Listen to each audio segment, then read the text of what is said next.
Hello, Em. How are you doing, girl?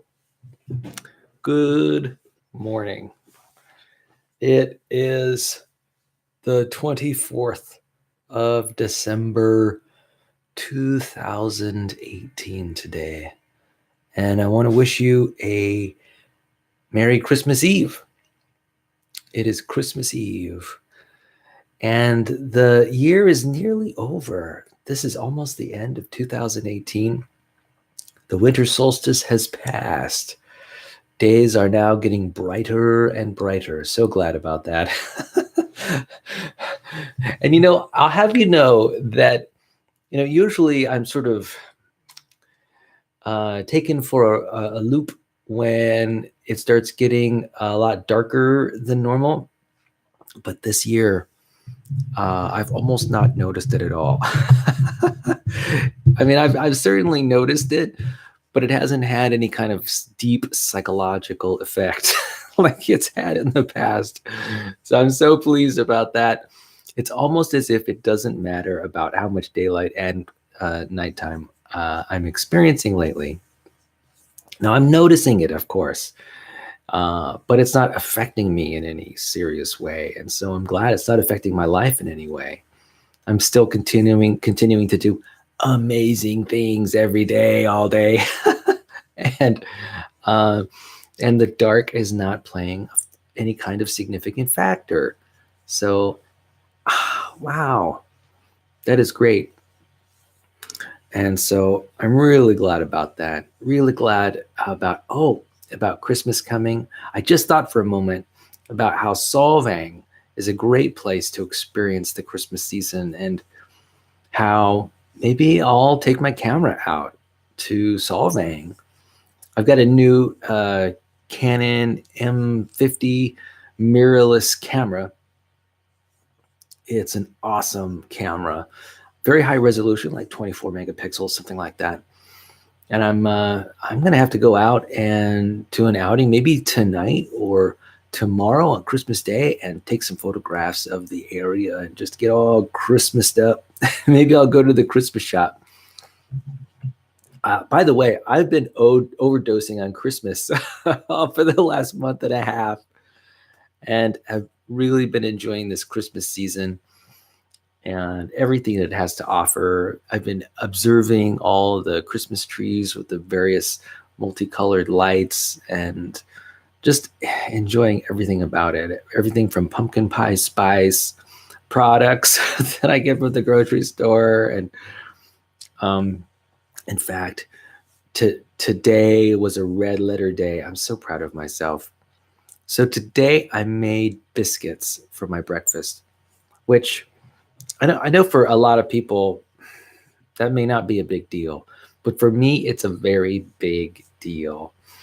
And I'm super excited, super enthusiastic, just hyper motivated about this whole thing. I am, and let me explain to you why, and why it's so significant to me. Well, the number one thing is I have certain habits when it comes to eating and diet. For example, I like to eat vegan. That's my preference. And I just found out that Bisquick, the bread mix, the flour mix, is vegan. So that's phenomenal. So I can eat that with a clear conscience. And not only that, I'm also a calorie counter. So, I measure the fuel that goes into this engine, right? This machine, this wonderful machine that I have. Just like you measure the fuel that goes into your Mustang GTO or Lamborghini. You measure the food that goes into a Ford, the fuel that goes into a Ford Pinto too. And certainly you measure the fuel that goes into the human body as well. Just quite natural extension. So recently, within the last, 6 months to a year, I've basically become accustomed to how to calorie count foods, baked foods, fairly complex collections of ingredients that I'm putting together in a soup or stew, or putting together in some kind of lasagna or a spaghetti, or some kind of dish, complicated dish with lots of ingredients. You see, it's easy to calorie count single whole foods. And that's what I've been doing for years. I've basically been producing whole foods out of my kitchen, sandwiches, salads, things like that. Essentially stacking and assembling food in a very simple way. Recently, I've come across a new method for tracking calories for rather complex recipes that involve baking and other complex processes where the texture and water content and weight changes rather significantly. And so I'm using these advanced calorie counting techniques, and I'm using Bisquick. And this morning I pulled together just really nice biscuits for my breakfast. And I did it in a timely way. In fact, while the oven was heating up and while my biscuits were baking, I also did the dishes. And so I had that extra benefit of, I don't know, having a marvelous breakfast involving baked goods and having a clean kitchen at the end. So I'm just marveling at this amazingness that was my breakfast this morning. And I hope to replicate it for lunch today. I'm also so excited that I think I'm going to go to the grocery store, pick up some ingredients so that I can do the same thing for my lunch today. Now, this is amazing to me because what I like is like sort of like the down home family style cooking, which means a lot to me. I like to reminisce about the past. This down home family style cooking where I can pull together like a chicken pot pie or a pizza crust and pizza, where I can pull together biscuits or scones or chocolate chip cookies or pancakes. You have to realize that this food is a kind of food that I haven't really gotten too involved with in the past few years because of the calorie counting and veganism, making it a real challenge, technical challenge, right? Not only, I mean, it becomes quite challenging when you've got to weigh all the ingredients. And anyway, so what's happening now is I'm overcoming a hurdle related to that. And I'm basically capable now. I'm expanding my capability, developing my skill in the kitchen, and allowing myself to pull together these really amazing meals that involve baking and soup making. And so anyway, I'm really pleased by it. So for me, this goes along with the holiday season because of basically the home style cooking aspect. And let me tell you, I am charged with energy now. I'm raring to go. In fact, I'm thinking that all this week, I will produce down home cooking foods. And what's great is I get to do that in a way that's consistent with my values, right? And so this is just amazing.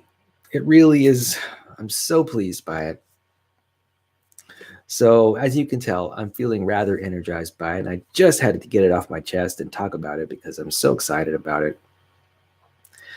And so I don't know, my head is spinning with ideas about creative ways to use Bisquick and these more complex cooking techniques in my daily cooking to make my meals just that much more pleasurable. By the way, I've really been enjoying my meals. They are extremely pleasurable. For example, yesterday I cooked some rice in the rice cooker. Also, typically I'll use an electric pressure cooker to cook beans, and I'll have the rice and beans, and I'll make various concoctions with the rice and beans. Also, I also roast vegetables. I'll roast vegetables like russet potatoes and sweet potatoes. I'll roast asparagus and I'll roast beets. And in fact, I've got this idea that I want to roast cauliflower, maybe even today. So the kind of foods I eat are whole food, plant-based style. And I eat those foods in the proper amounts. And so anyway, quite happy with how things are unfolding right now and quite excited about the potential of it all. So So that's something I'm enjoying and experiencing today and recently. And it relates to the holidays for me. For me, it goes hand in hand.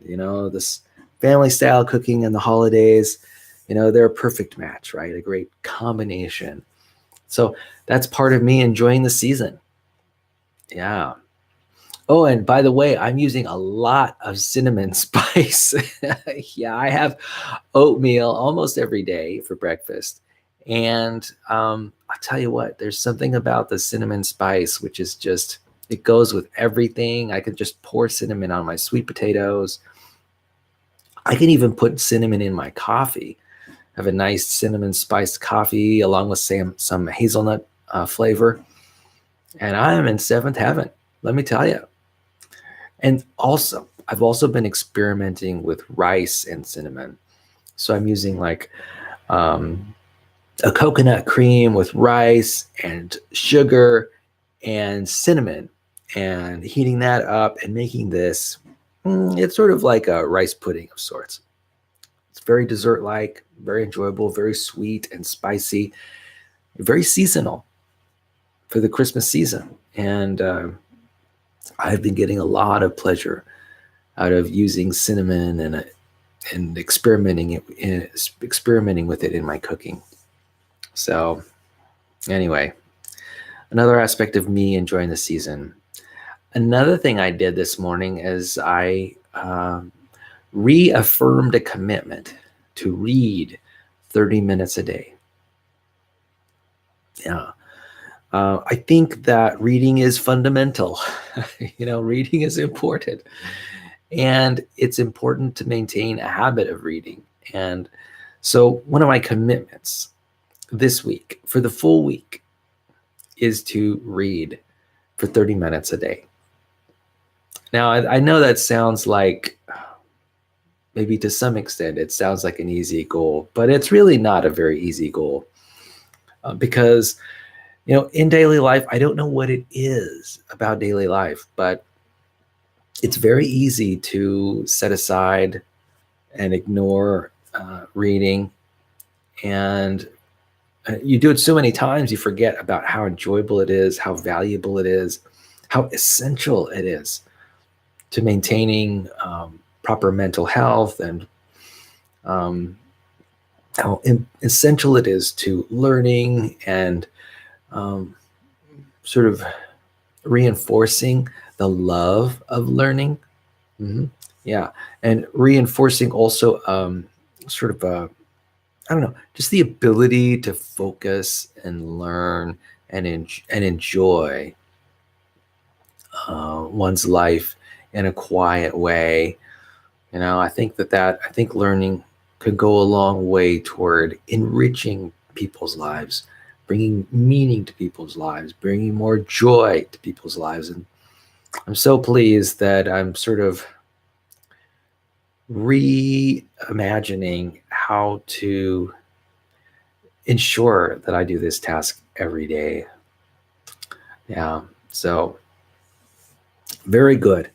For me, I'm all about coming up with new habits and doing my best to maintain them and figuring out ways to work around barriers that might get in the way of me accomplishing my my good habits. And that's what life is anyway. Life is just acquiring as many good behaviors, positive behaviors as possible, and sort of organizing them into your life in sequence, in series, in parallel, as many ways as you can do it, and then upgrading those behaviors, behavior by behavior. That's whatever set of behaviors you use between 12 a.m. and 12 a.m. the following day. It's all about taking that string of behaviors and upgrading each and every minute throughout your life. Absolutely. And so anyway, I'm really pleased and proud of my own self-discipline and accomplishments in this area. And in fact, I'm starting out a new experiment This morning I woke up at 4:30 in the morning. And now I usually wake up at 5 in the morning, which is normal for me. And I've got a whole set of morning activities that I do to sort of help support my health and enjoyment of life. And I was noticing that I was still getting to bed at, say, around 9:30, 10 o'clock p.m., which is fine. It's pretty normal for me to do that. But I was thinking that going to bed maybe even around 9, from 9 to 9:30 might be better. And so that meant that I could essentially get up a half an hour early, set aside an additional half hour to do reading. We'll see how it goes. And then I also want to do some planning. I want to do daily planning. And so, as you could tell, I've got all these ideas in my mind about what I want to accomplish. I certainly do planning already. The kind of planning I do, I think, can be improved. And that's sort of been on my mind lately. Okay. So I guess what I've just mentioned over the last 15 minutes or so has just been an overview, a summary of just how much I'm enjoying my life right now. I really think that I have my life on lock right now. I'm really pulling together all aspects of what's going on right now. And I don't think I've ever been happier than I am right now. Absolutely. In my entire life, I don't think that I've been happier. Yeah. So I'm really pleased about how things are going. I feel effective and strong. I am more strong than I've ever been. My endurance level is higher than it's ever been. Last Saturday, when I went to Knott's Farm, I spent nearly 12 hours just walking around. I also spent about 7 hours driving. Very challenging day physically and mentally. And believe it or not, my energy levels never dipped. Not once. And my attitude never dipped. And I count that as an extremely, for me, that's a very highly regarded accomplishment. It means that, I'm managing my body, my physical body, my emotional body, my mental body, my mind, in other words, that I'm doing a very good job managing it, that I'm basically running on all 8 cylinders. Now, that's not to say I'm not finding things to improve. Like I mentioned the other day, I was hoping to improve how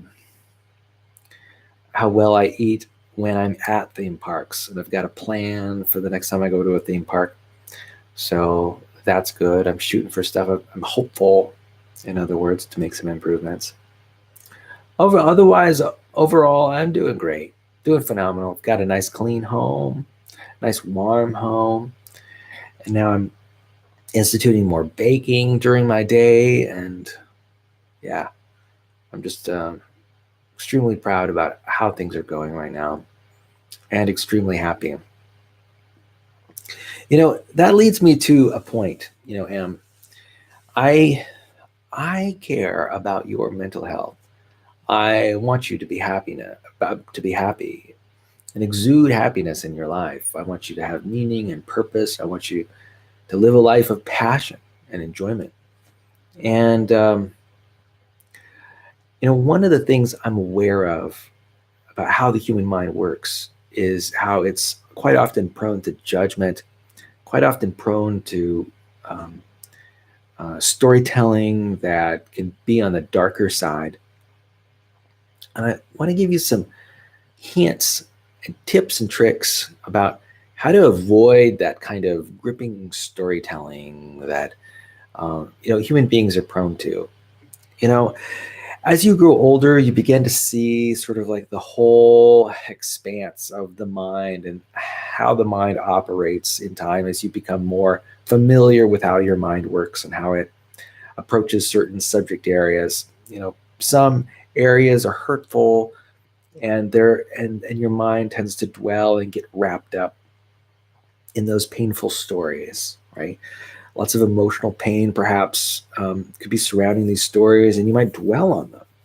Maybe dwell on them um, a little more often than you like, right? Causing more hurt and emotional pain, maybe constriction in your body, tension in your muscles. And I want to let you know that that is completely normal. That's just how human brains work. And there is relief that is available when that happens, through techniques and tools. And I might go into them here and there, like yoga and meditation and exercise and sunlight. I've spoken about sunlight and how important I think it is to get exposed to. And of course, good nutrition. And, the brain also has, along with this tendency to dwell, it also has what some people call a monkey mind, which is its ability to move from subject to subject rapidly. A lot of people think of that as sort of a negative property of thinking and the mind, but I actually think of it as quite positive. I'm really happy. I think it's essential for the mind to figure out ways to bounce around to different subjects so that, it can be relatively alert to its environment and to do a scan of what's going on in the mental world and in the external world. And it's very important for the brain to be hopping around from subject area to subject area. And in fact, I think that that is an indicator of healthy thinking, a mind that can move from subject to subject rapidly, one that can take multiple perspectives and integrate them and also discern between them. And, that is a mind that is functioning in a healthy way. But I'm quite aware that the mind does have a tendency to get kind of sticky, in the sense that it'll glom on to some poor me story of victimhood, and dwell on that, and then engage in problem-solving behavior. Again, the intention of the mind and brain is beneficial. It's trying to help you out by prompting you to spend time on a problem and focus on a solution. And but of course, there is a time when that makes a lot of sense, and then there's time when it makes less sense. And so I think what I would like to do just for a moment is I want to talk about these gripping stories that your mind tells at times, and how to let those stories go. I think I want to think about this problem from a new perspective. I call it from the balcony.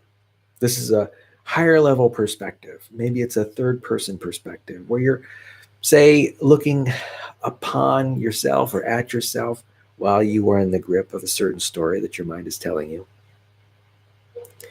And just imagine yourself as a third party from a balcony, perhaps, looking down, and just, I think there's something important about that third party perspective, where from that higher perspective, you can see that there are lots of options about ways to spend your time. You could also see that a focus on a single story, particularly a hurtful one, can be beneficial in the short term, perhaps, but a lengthy dwelling on a hurtful story or a painful story isn't necessarily helpful, particularly if it's not helping you engage in planning better behaviors, or helping you to engage in more values-based behavior. Quite often, when people get wrapped up in their stories, what happens, particularly if they are painful stories, a few things will happen. Number one, there's the possibility that you'll quit. Maybe you'll quit performing a behavior that's important to you, because you might feel helpless or hopeless. on account of the story that your mind is telling you. Another thing a person might do is because of all the pain, there might be a focus on punishing either yourself or other people. And, punishing behavior is, in my view, uh, it's self-destructive quite often. I'm not an advocate for punishment. I'm not an advocate for corporal or physical punishment. I'm not an advocate for punishment at all. What I am an advocate for is education. I'm an advocate for guidance. I don't think that punishment serves a useful role. I mean, from a behaviorism perspective, I know that punishment or the threat of punishment can extinguish behavior, but there are other ways to extinguish behavior, and I particularly prefer that way of sort of what I'd call um, non-responsiveness. Non-responsiveness is a perfectly adequate way to extinguish behavior, and I think it's probably one of the most, I think it's a well-regarded and healthy way to extinguish unwanted behavior, non-responsiveness. There are also other ways to extinguish negative behavior, and that is by replacing that negative behavior with positive behavior, by making a decision. So there are three ways to, when you're confronted with these gripping stories about how to approach that story. Number one, you can quit. Number two, you can engage in punishing behavior, or what I call self-sabotaging behavior. Because quite often when you do engage in punishment, there is an element of self-sabotage in it. Even if you think or believe that the effects will only be external to you, I think that there are some internal risks and problems with punishment behavior. And it basically doesn't tend to work because it reduces goodwill. It also reduces trust. It also has a tendency to create discord in relationships. So the third way to manage hurtful, painful stories that you tell yourself is, well, you can use distraction. And, you could essentially make better choices about what you're thinking about and how you're thinking about it. And, it's just about making better choices. Not only, and how are they better? They're better because you're acting or making choices to behave in ways that are consistent with your values. You're making choices to perform behavior that's consistent with how you want to live your life. Your greatest ideals, your best hopes. And you're also perhaps making choices that are consistent with the strongest aspects of your personality. For example, one aspect of my personality, which I appreciate, is my ability to be patient. I'm willing to use time to help me strategize and plan new behaviors. And there's also I have a strong ability to for self-disciplined behavior. In fact, an aspect of patience is self-discipline. And, that's definitely, I would say, the optimal approach for a person who's having trouble with these gripping stories that their mind is telling them. So, when a person is confronted with a gripping story and is dwelling on them, I think it's important to just sort of figure out a way to sort of defuse from the story. Just recognize that the story is just a story that your mind is telling me. You might say to yourself, right now, my mind is telling me this story, or right now I'm thinking these thoughts.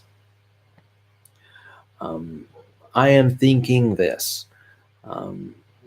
there's sometimes if you stop using the personal pronoun I or me or mine, and maybe start using third person pronouns like it or they, sometimes a change in language can help release you from the grip of a really hurtful story that you're telling yourself. Sometimes visualization techniques can help. I know that some meditative practices suggest imagining that you put your ideas on clouds and allow the clouds to float away. Or maybe you put your ideas on leaves that are floating on an imaginary stream. And you just watch those ideas as they float from one part of the stream to the other part of the stream. Um, One thing that I do is I imagine my thoughts in my head. And if a thought is bothering me, what I'll do is I will imagine just sort of extracting the idea out of my head using this gesture, and then holding that idea separate from myself, and then releasing it like a person might release a butterfly from the palm of their hand. And that is a gesture and a movement and a metaphor. It's a very visual metaphor. It allows me to sort of disengage from the story for a moment and helps give me at least some relief, brief relief, until my mind returns to that exact same idea again. But here's the thing. Here's the thing about the human mind. In my view, the human mind is a parallel processing computer. And what that means is that, you don't necessarily have to get rid of any thought. Typically any thoughts you have them because they are integrated into the framework of your neural network, right? These ideas have already been established over time. Chances are, if you're dwelling on an idea, you've been dwelling on that idea for hours and weeks and months and maybe even years. And those patterns in your brain are well worn.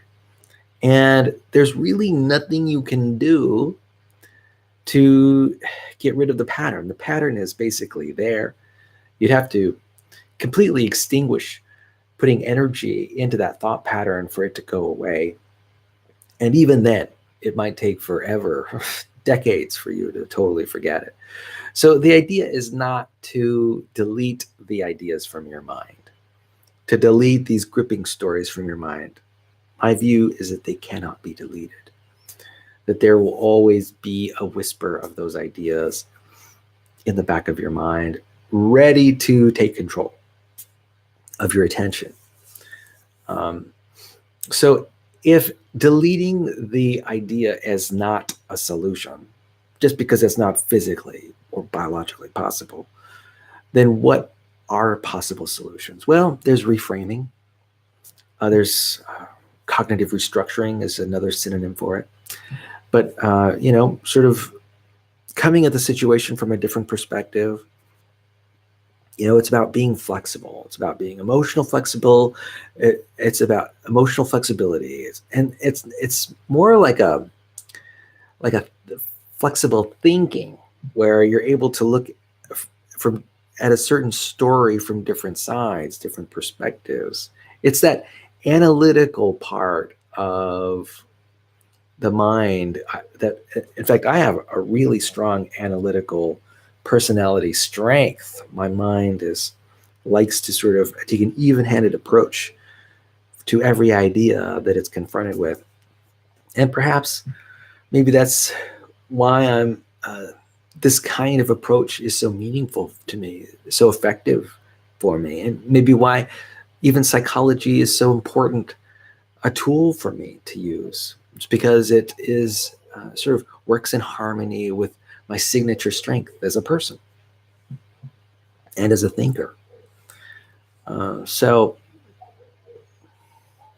my point was that the human mind is this parallel processor. And so in that view, I think that people can have many emotions at the same time. They can have different levels of emotions, they can compare ideas from different perspectives about a certain situation. All of this whole kaleidoscope, these constellations of values, constellations of emotions, constellations of thoughts are in your mind all the time. So what I'm trying to do is I'm just trying to bring your attention to the fact that human beings have a whole range of feelings. They have a whole range of needs, a whole range of what they're experiencing, observation, how they experience their external world. And so it's almost like we've got this xylophone or a piano in front of us. And so the keys are there. The painful thoughts are there. The happy thoughts are there. All the thoughts are there. And like a piano player plays the thoughts, maybe the idea is not to dwell on a single sad story or hurtful story for long. Move on to the rest of the piano keyboard.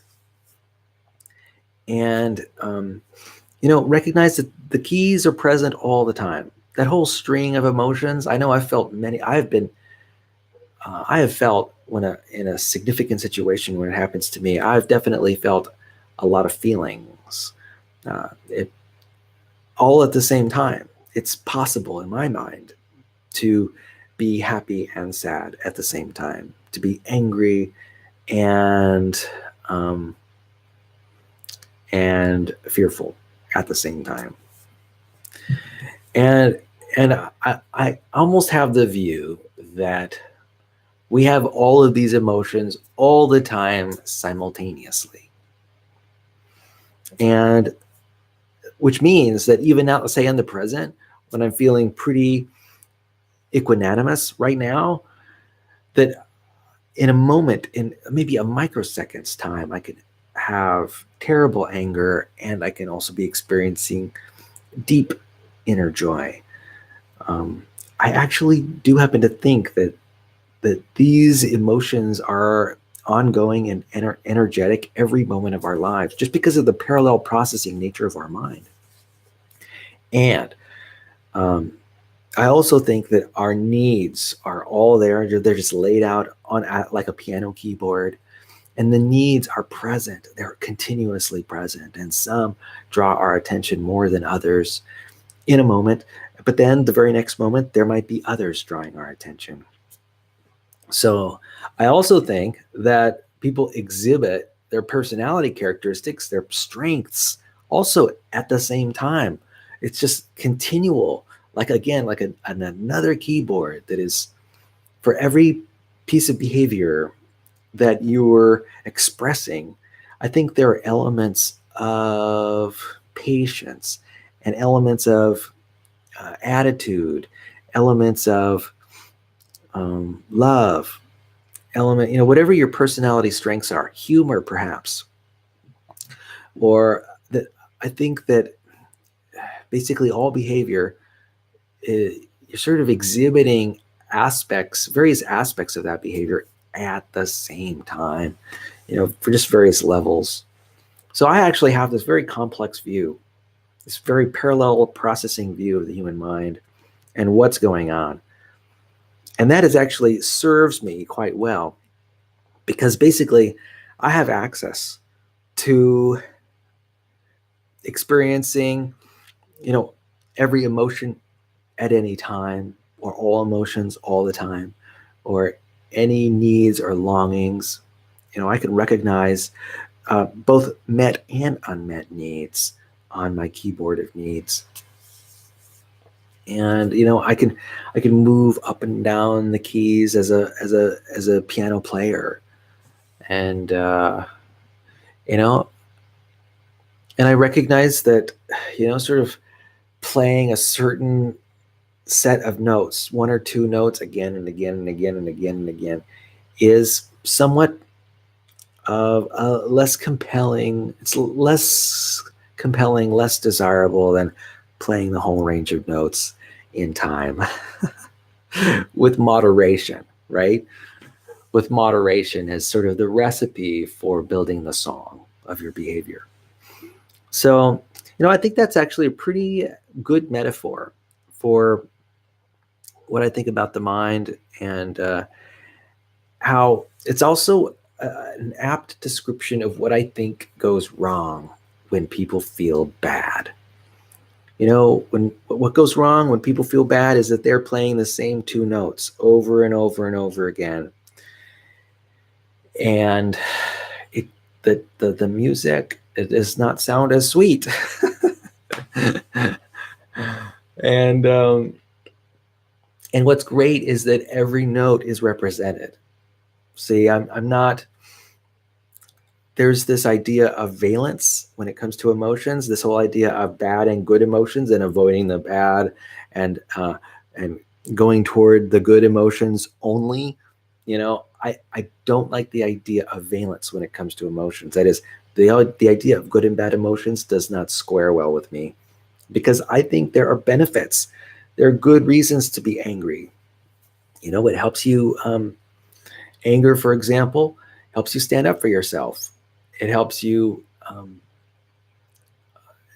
notice when things are unfair in the world around you, and helps you take action if you need to.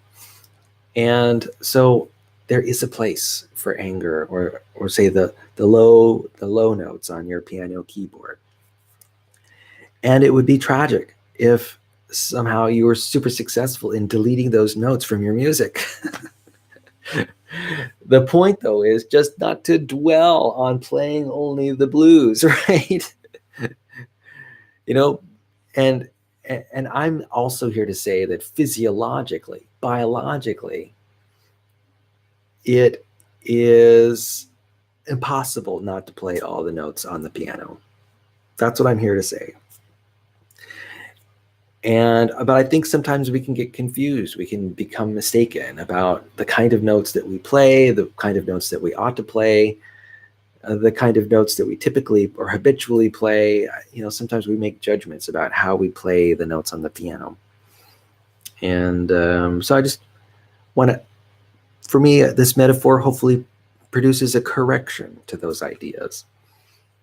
So anyway, so that's the key point, though, is when you're gripped by a story and focused on a single story, the key is to be willing to let it go, at least for a moment, and accept other stories, you know, and develop a pure multi-theoretical model of the world.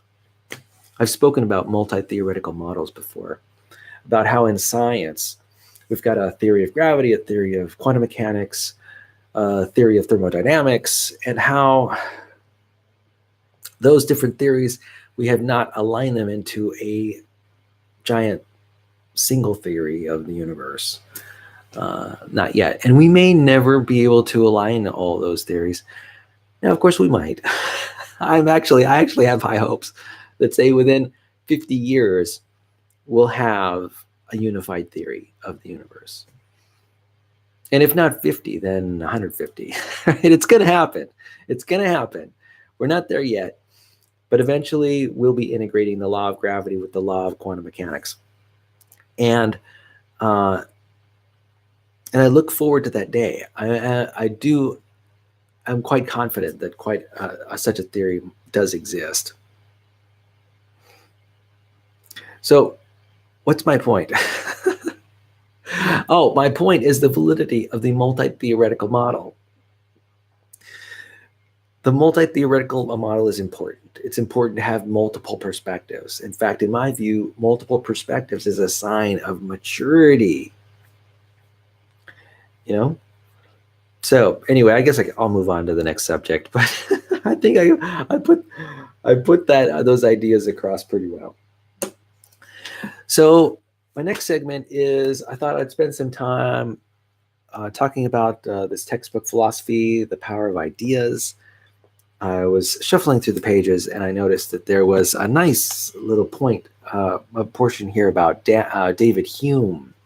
David Hume is a philosopher, I believe lived in England, and who I admire very much. An amazing thinker of his day, and I definitely encourage you to read anything about David Hume that you can. And I figured that I'd go across a passage here in this textbook relating to Hume on cause and effect. I think this is really important. And so let's move on. I'll read the passage and we can talk a little bit about David Hume and cause and effect.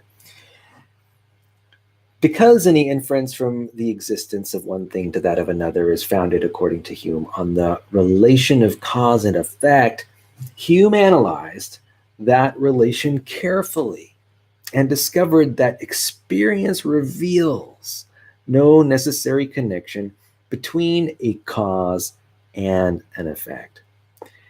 At first, this thesis, indeed a thesis, that we experience no necessary connection between a cause and its effect seems straightforwardly false. The car going by makes the noise you hear. Not so? The impact of the golf club drives the ball down the fairway. Disconnecting a spark plug forces the engine to idle roughly. The cue ball moves the 8-ball when it hits it. What could be plainer than that in each case? The cause necessitates the effect. Yet, by paying careful attention to what he actually experienced in an instance of so-called causation, Hume discovered that he did not experience the cause actually producing the effect.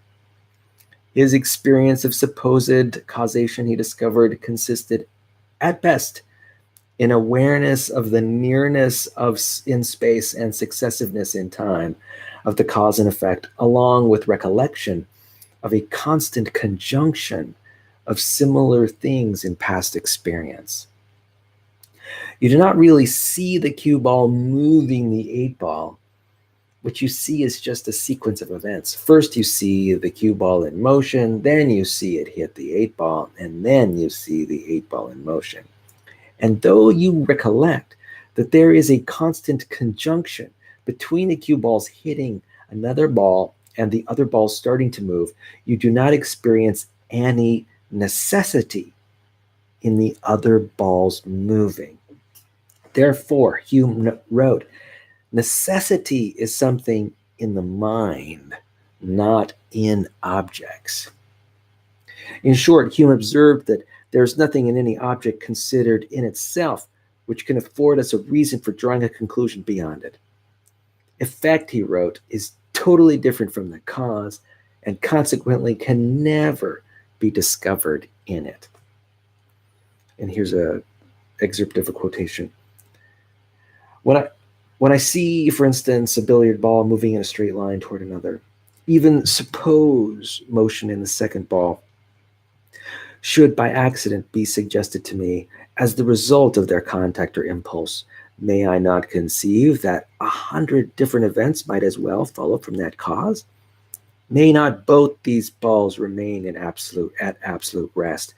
May not the first ball return in a straight line or leap off from the second in any line or direction? All these suppositions are consistent and conceivable. Why then should we give preference to one which is no more consistent or conceivable than the rest?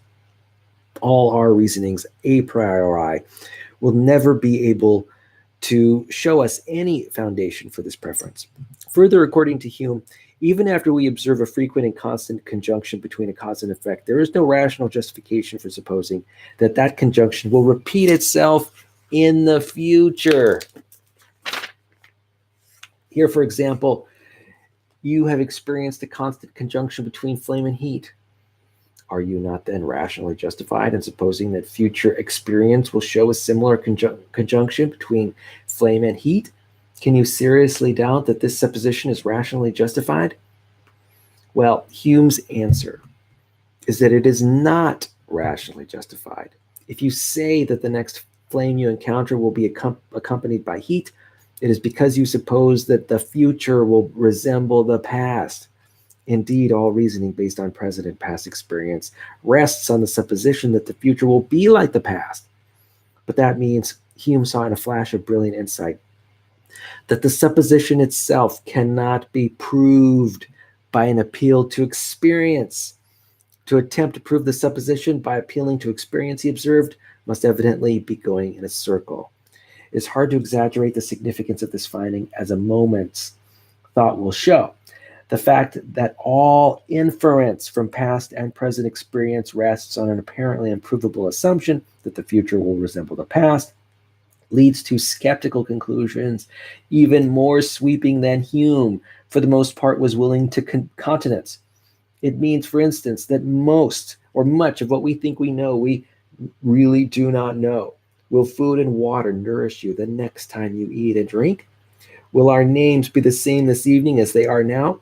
Will the words in the beginning of the sentence have changed meaning by the time you get to the end of the sentence?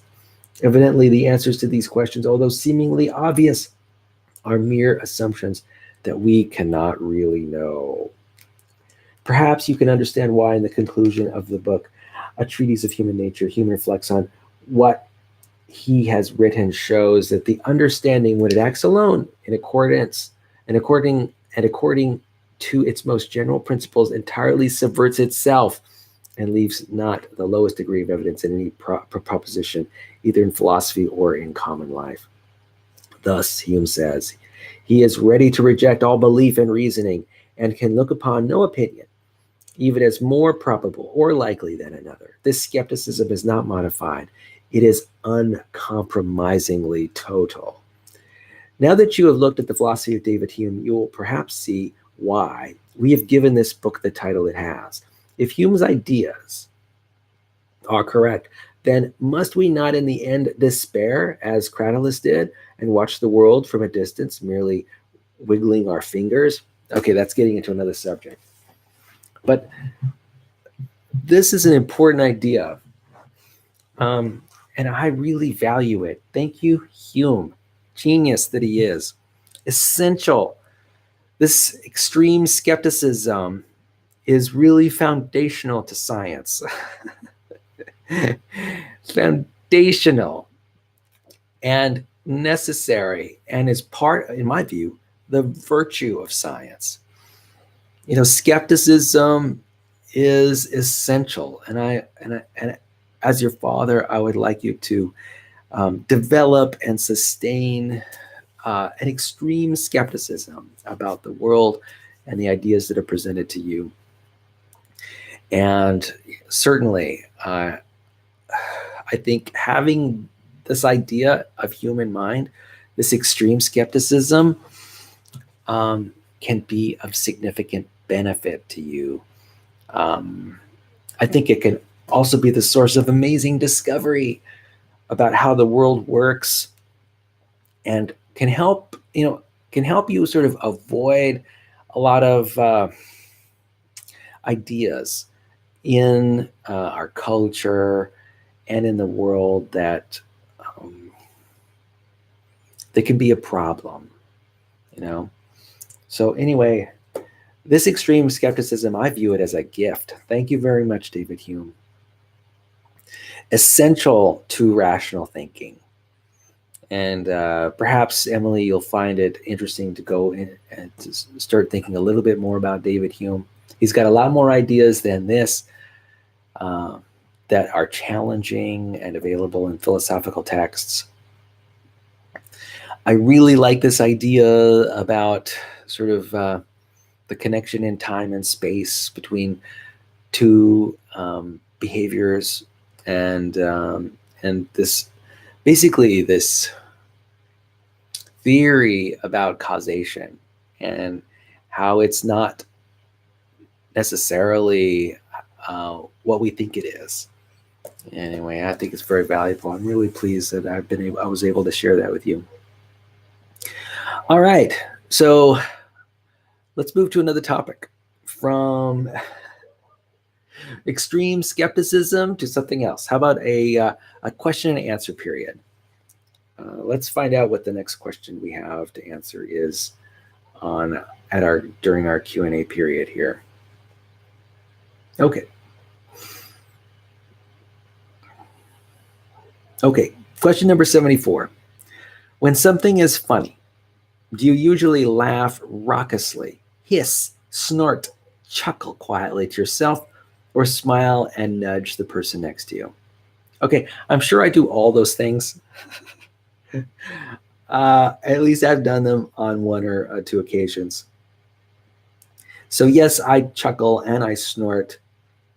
I chuckle quietly to myself, and I certainly smile. And I've been known to nudge the person next to me.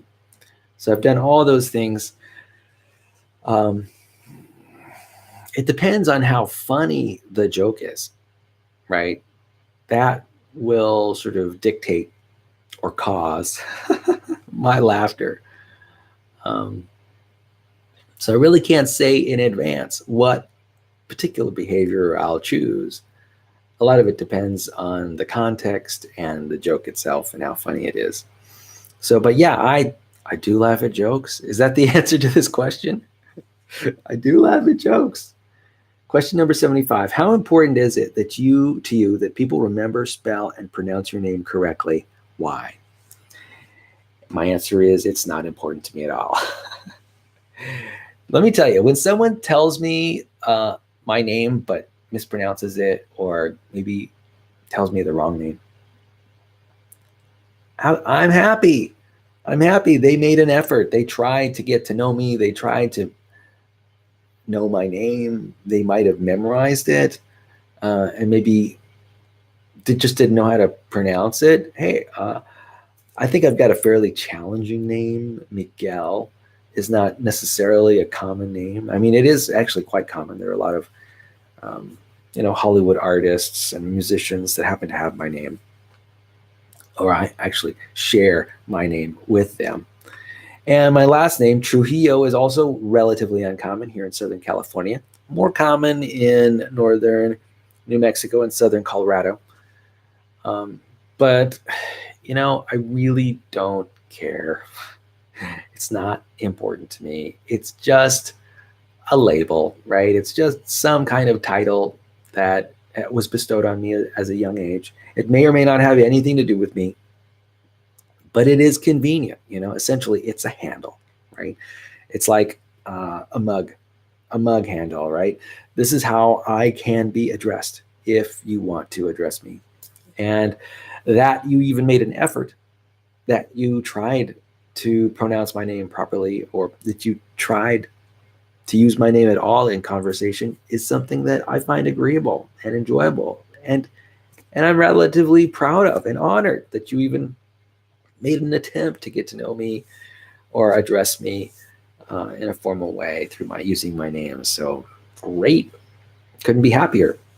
So it's not important to other people that people remember or spell or pronounce my name correctly. Not important. I'm just honored to be in another person's mind momentarily. It doesn't happen all the time. And I'm happy when it does happen. All right, next question. Question number 76. What's your favorite item to cook and why? So recently, my favorite item to cook has been roasting vegetables. Just love roasting vegetables. I love using my oven, and I love the effect of using oven heat on food. My russet potatoes and sweet potatoes, they're great. My beets, I'm really enjoying them too. And I had some asparagus, which were very lovely and good. So roasting right now is something I'm really enjoying. Why? Well, first of all, I like to get away from the microwave oven. I don't have any problems using the microwave oven. I enjoy using the microwave oven. It is a very useful tool. But I like to widen things out a little bit, explore my skill set using different tools in the kitchen. And so I like developing confidence when it comes to roasting vegetables.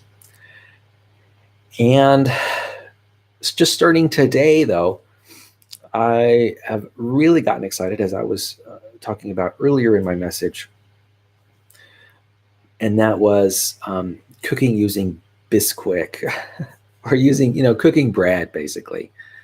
And like I mentioned, I made some biscuits today. I'll probably be making like pizza for lunch and scones for dinner. I've got all these big, grand ideas. And so for me right now, baking is number one. So roasting is number 2 and baking is number 1 right now. And that's, you are on the cutting edge, the bleeding edge of what is Miguel finding interesting right now.